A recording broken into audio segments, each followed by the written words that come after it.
13장 1절로 6절 말씀입니다. 호세아서 13장 1절로 6절 말씀, 16절 말씀 제가 먼저 읽겠습니다. 에브라임이 말을 하면 떨었도다. 그가 이스라엘 중에서 자기를 높이더니 바알로 말미암아 범죄함으로 망하였거늘 이제도 그들은 더욱 범죄하여 그 은으로 자기를 위하여 우상을 부어 만들되 자기의 정교함을 따라 우상을 만들었으며 그것은 다 은장색이 만든 것이거늘 그들은 그것에 대하여 말하기를 제사를 드리는 자는 송아지와 입을 맞출 것이라 하도다. 이러므로 그들은 아침 구름 같으며 쉬 사라지는 이슬 같으며 타작마당에서 광풍에 날리는 쭉정이 같으며 굴뚝에서 나가는 연기 같으리라. 그러나 애굽 땅에 있을 때부터 나는 내 하나님 여호와라. 나 밖에 내가 다른 신을 알지 말 것이라. 나 외에는 구원자가 없느니라. 내가 광야 마른 땅에서 너를 알았거늘 그들이 먹여준 대로 배가 불렀고 배가 부르니 그들의 마음이 교만하여 이로 말미암아 나를 잊었느니라. 그러므로 내가 그들에게 사자 같고 길가에서 기다리는 표범 같으리라. 내가 새끼 잃은 곰 같으니 같이 그들을 만나 그의 염통 거풀을 찢고 거기서 암사자같이 저희를 삼키리라. 들짐승이 그들을 찢으리라. 이스라엘아, 내가 패망하였나니 이는 너를 도와주는 나를 대적함이니라. 전에 내가 이르기를 내게 왕과 지도자를 주소서 하였느니라. 내 모든 성읍에서 너를 구원할 자 곧 내 왕이 이제 어디 있으며 내 재판장들이 어디 있느냐. 내가 분노함으로 내게 왕을 주고 진노함으로 패하였느니라. 에브라임의 불의가 봉함되었고 그 죄가 저장되었나니 해산하는 여인의 어려움이 그에게 임하리라. 그는 지혜 없는 자식이로다. 해산할 때가 되어도 그가 나오지 못하느니라. 내가 그들을 수월의 권세에서 속량하며 사망에서 구속하리니 사망아 내 재앙이 어디 있느냐. 수월아 내 멸망이 어디 있느냐. 네 침이 내 눈앞에서 숨으리라. 우리 마지막 두 절 같이 읽겠습니다. 그가 비록 형제 중에서 결실하나 동풍이 오리니 곧 광야에서 일어나는 여호와의 바람이라. 그의 근원이 마르며 그의 샘이 마르고 그 쌓아둔 바 모든 보배의 그릇이 약탈되리로다. 사마리아가 그들의 하나님을 배반하였으므로 형벌을 당하여 칼에 엎드러질 것이요 그 어린아이는 부서뜨려지며 아이벤 여인의 배가 갈라지리라. 아멘. 호세아 선지자를 통한 말씀이 오늘과 내일로 마무리됩니다. 오늘 말씀 13장에서는 에브라임의 죄악과 임박한 심판을 굉장히 엄중하고도 또 호되게 선포하고 있습니다. 경고하고 있습니다. 마지막 경고가 되는 것입니다. 에브라임은 여러분 아시다시피 이스라엘 12지파 중에 하나였습니다.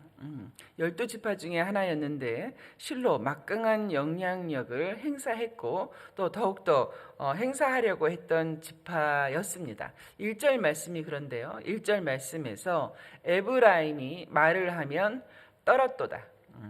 그가 이스라엘 중에서 자기를 높였다라고 되어 있습니다. 북이스라엘인데요. 에브라임 지파가 속한 지역이 북이스라엘입니다. 그 북이스라엘의 초대 왕이 있죠. 그렇죠? 남과 북으로 갈라질 때에 북쪽에 새로 왕이 된 초대 왕은 여로보암이었죠. 여로보암이 곧 에브라임 지파였습니다. 에브라임 지파에서는 참 위대한 사람들이 많았습니다. 그래서 이제 이스라엘 중에 자기를 높이는 때가 많았었는데요. 자기를 높인다. 이것이 무슨 말씀인가? 에브라임이 자기를 높인다는 것에 대해서 좀 말씀을 보도록 하겠습니다. 예, 그렇습니다. 에브라임은 12지파 중에서 참 문제가 되는 그런 요소가 많아왔습니다. 에브라임은 야곱의 아들 중에 요셉이 있었죠. 요셉이 애굽으로 팔려간 이후에 총리가 되었는데요. 그의 둘째 아들입니다. 첫째 아들 므낫세가 있었고 둘째 아들 즉 차남이었습니다. 요셉이 그 애굽에 있는 때에 그를 낳았는데 그 이름을 지을 때 에브라임 이름을 지을 때 그 이름 뜻이 이러했습니다. 하나님이 나를 내가 이 수고한 땅에서 번성하게 하셨다라는 뜻으로 그 이름을 지었습니다. 참 요셉에게는 므낫세도 그렇지만 너무나도 그 위로가 되고 또 소망이 되는 그런 아들이었습니다. 하나님이 나를 내가 수고한 땅에서 번성하게 하셨다. 그 뜻이 에브라임인 것이죠. 이후 에브라임 그 이제 야곱이 사망할 때 그 에브라임과 그 므낫세 장남인 므낫세와 에브라임을 그 야곱 앞으로 요셉이 데리고 오죠. 근데 그런 때에 이렇게 손을 어긋나서 축복을 하는 장면이 바로 이 므낫세와 에브라임입니다. 오른손으로 보통 그 장남의 머리에 얹는데 웬일인지 손을 어긋나서 오른손으로 차남인 에브라임 머리에 얹고 야곱이 축복을 하는 거죠. 그것을 보고 요셉이 아니라고 손을 다시 정상적으로 해서 이 오른손으로 므낫세를 축복하라고 하지만 야곱이 나도 안다. 이 아이가 장남인 걸 알지만 그러나 손을 어긋나서 므낫세의 아우가 되는 이 에브라임이 형보다 큰 자가 될 것이다. 형보다 큰 자가 될 것이다. 그리고 그의 자손이 여러 민족을 이루게 될 것이다. 라며 그런 특별한 평범하지 않는 축복을 했었습니다. 과연 에브라임은 큰 지파를 이루었습니다. 이후 광야 생활 40년이 지나서 여호수아 가나안 전복 전쟁으로 땅을 분배해 갈 때 그들이 여호수아에게 말했죠. 자신들에게는 땅이 너무 적다는 것이죠. 땅이 적다. 우리는 숫자가 큰데 땅이 적다라고 항의를 하며 왔었습니다. 항의를 하며 왔었던 지파로서는 오로지 에브라임 지파만 기록되어 있는데요. 그때에 여호수아가 스스로 개척하라. 아직도 개척할 곳이 많다. 스스로 개척하라라고 하는 여호수아의 말에 그 항의가 무산되었었습니다. 여호수아 역시 에브라임 지파의 사람입니다. 아까 말씀드린 것처럼 참 에브라임 지파에 출중한 인물들이 많았습니다. 여호수아가 그 에브라임 지파에 속했었기 때문에 그가 사망한 이후에 그의 시신은 당연히 에브라임 지파가 차지한 에브라임 산지에 장사되었습니다. 그러니까 에브라임 지파에게는 그 땅에는 요셉의 시신이 묻히고 또 여호수아의 시신이 묻혀 있는 그런 뭔가 그들만의 자부심을 촉구하는 그런 지형이 되었습니다.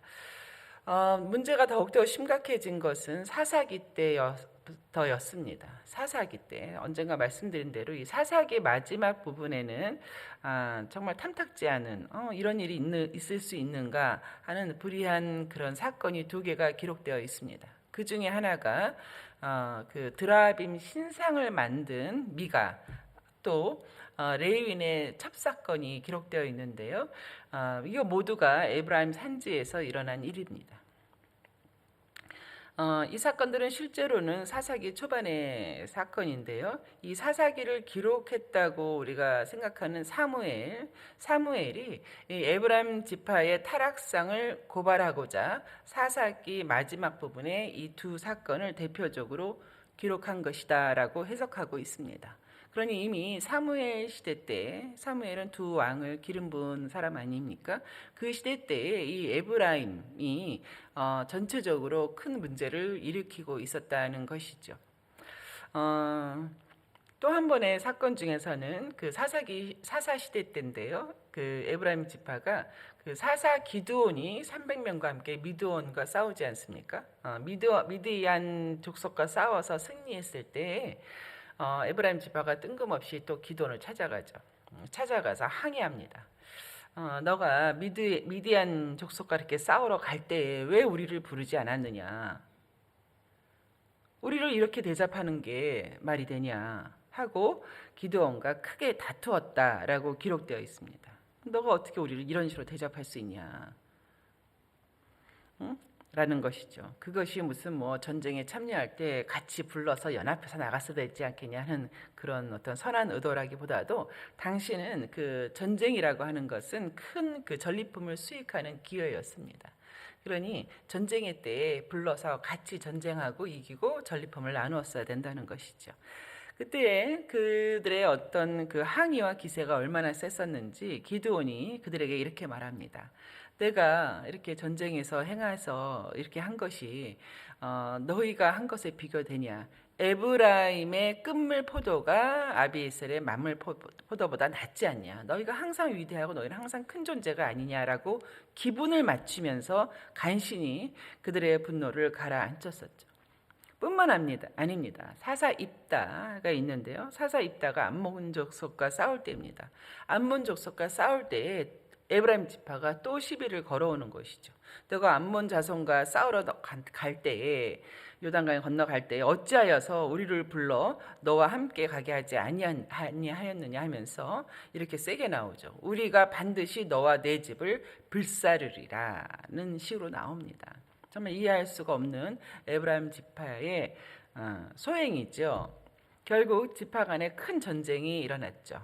사사 입다가 물러서지 않았던 것입니다. 그래서 그 유명한 그 발음에 대한 거 십볼렛, 슈볼렛 이 발음이 되느냐 안 되느냐에 따라서 에브라임 사람들을 죽이기 시작했는데요. 그때 죽임당한 숫자가 42,000명입니다. 예, 뭐 이제 이쯤 되면 그들이 모든 지파 가운데서 막강한 영향력을 행사하려고 했고 또 행사했다는 것을 알 수 있습니다. 1절 말씀 그대로입니다. 에브라임이 말을 하면 떨었도다. 그가 이스라엘 중에서 자기를 높이려고 한다라는 것이죠. 자기를 자꾸 높이려고 하는 그런 성향이 에브라임 지파 내에 있었던 것이죠. 이후 솔로몬 왕 사망 후에는 어땠습니까? 그 솔로몬의 신하 중에서 여로보암이 있었는데요. 그 여로보암이 바로 이제 에브라임 지파 사람입니다. 10지파와 함께 북이스라엘을 세우지 않습니까? 일종의 쿠데타인데요. 이제 이렇게 해서 세웠죠.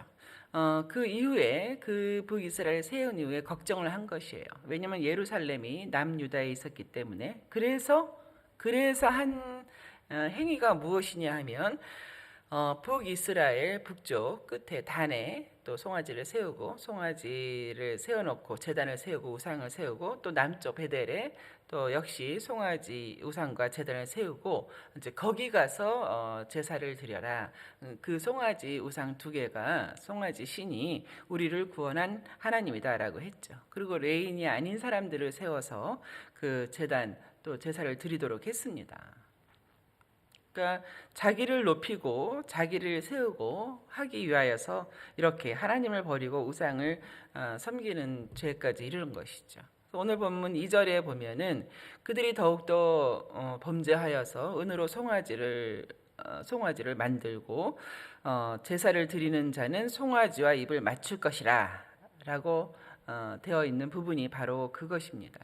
그래서 오늘 본문은 그들이 왜 이렇게 타락을 했는가, 이렇게 지속적으로 자기를 높이려고 하고 자기를 세우고 주변 사람들을 이렇게 눌러가고 왜 그렇게 했는가에 대해서 그들의 타락에 대해서 이렇게 딱 한마디로 말을 하죠. 6절에 보면 그들이 배가 불렀고 또 배가 부르니 이제 먹여준 대로 배가 불렀고 배가 부르니 그들의 마음이 교만하여 이로 말미암아 나를 잊었느니라라고 되어 있습니다. 등 따시고 배부를 때라고 하는데 그때에 마음이 교만하여서 나를 잊었느니라. 한마디로 교만을 말씀하시는 것이죠. 교만을 말씀하시는 것입니다. 우리 하나님은 어떤 하나님이신가? 우리 하나님은 정말 오래 참으시는 하나님이십니다. 교만하여서 하나님을 잊고 우상을 그렇게 세워가는 그 북이스라엘 여로보암 이후에 북이스라엘에 대해서도 오래 참으시는 하나님이십니다만 그렇다고 해서 우리 하나님께서 영원히 계속해서 참고만 계시는 분은 결코 아니십니다. 반드시 죄에 대해서는 심판하시는 분이시죠. 9절과 10절이 바로 이 에브라임의 끝을 말해주는데요. 9절과 10절에 이스라엘아 내가 패망하였다. 너는 이미 패망하였다. 라고 그 예언, 선언적 예언을 하시죠. 이는 너를 도와주는 나를 너가 항상 대적하였기 때문이다. 전에 내가 이르기를 왕과 지도자를 달라 하지 않았느냐. 또 모든 성읍에서 너를 구원할 자 왕을 달라고 했는데 그 왕이 지금 어디 있느냐. 또 재판장이 어디 있느냐. 그렇게 구하고 구하더니 그렇게 왕을 구하고 재판장을 구하고 하더니 너를 돕는 사람이 어디 있느냐는 것이죠. 사람을 의지하고 주변 국가를 지속적으로 의지하면서 도우시는 하나님을 잊은 것이죠. 외면한 것이고 배반했던 에브라임인 것입니다. 오늘 마지막 절에서는 에브라임, 북이스라엘, 즉 사마리아 성인데요. 사마리아가 그들의 하나님을 배반하였으므로 형벌을 당하여 칼에 엎드러질 것이요 그 어린아이는 부서뜨려지며 아이벤 여인은 배가 갈라지리라. 하나님의 형벌로 인한 전쟁이죠. BC 722년 아수르의 침략으로 사마리아 성이 함락될 때입니다. 그때의 그 상황이 얼마나 처절했는가, 처절할 것인가를 보여주는 그런 구절입니다. 말씀을 맺겠습니다. 오늘 에브라임이라고 하는 요셉의 아들로 시작한 지파인데요. 그것을 통해서 알게 되는 것은 교만이라고 하는 것은 결국 패망의 선봉이다. 교만을 품은 자의 운명은 패망이라는 것이죠. 멸망이라는 것입니다. 그렇습니다. 에브라임 지파는 가나안 땅을 정복하여서 땅을 얻은 때 우리가 BC 1390년으로 대충 우리가 그 연대기를 잡고 있는데요. 그로부터 시작해서 멸망당하기까지 600년이 지납니다. 이 600여 년이 지나도록 그 교만과 그 우월감을 버리지 못한 것이죠.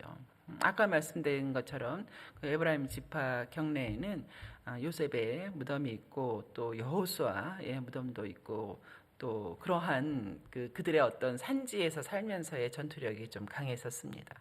그러나 그들의 우월감이라고 하는 것은 결국 12지파 내에서의 그 우물한 개구리격 아닙니까?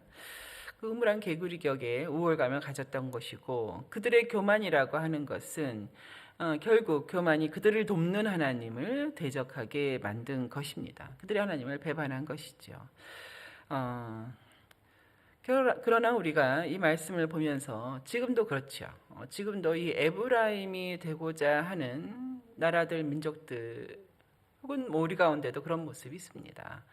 자기를 높이고 또 다른 사람들을 이렇게 지배하려고 하는, 통치하려고 하는, 조종하려고 하는, 통제하려고 하는 그런 식의 마음이 우리 안에도 있을 때가 있는 것이죠. 세상이 내 뜻대로 되지 않을 때 그런 것이 내 안에 있다는 것을 깨닫게 됩니다. 오늘 호세아서 마무리 부분을 통하여서 하나님께서는 에브라임의 교만을 완전히 치셨습니다. 교만을 미워하시는 하나님. 따라서 우리 역시 한시도 특히 어떠한 일을 당하거나 선택을 할 때에 먼저 잘한 선택이 무엇인지, 이득이 되는 선택이 무엇인지 거기에 집중하기 이전에 그러한 선택을 해나가는 내 안을 들여다봐야 할 것입니다.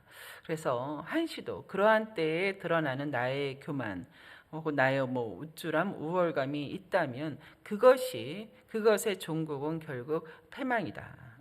내가 마음의 겸손함에 따라 선택을 하고 길을 정해야겠다. 그렇게 행해가는 이 말씀 앞에서 나를 내려놓고 낮추는 저와 여러분 되시기를 주의 이름으로 축원합니다.